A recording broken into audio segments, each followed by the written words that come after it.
Ready to ditch your wallet and embrace the future of payments? Today, we're diving into a step-by-step guide on setting up Apple Pay on iOS 16, showing you the latest features and settings to make your mobile payment experience seamless and secure. First, unlock your iPhone and tap on the Settings app. Scroll down until you find Wallet and Apple Pay. Tap on it. Now, you'll see a screen with options related to your wallet. Tap on Add Card. You'll be asked to choose the type of card you want to add. Select debit or credit card. Next, you can either manually enter your card details or use your iPhone's camera to scan the card. Let's use the camera.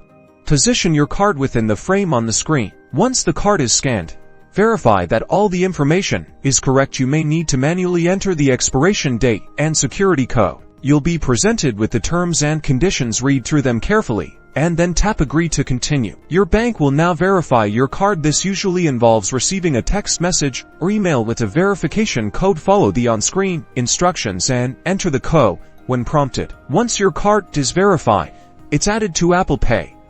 You can now use it for contactless payments in the Wallet and Apple Pay settings. You can also customize features like Express Transit Card, allowing for quick payments on public transportation without unlocking your device. And that's it.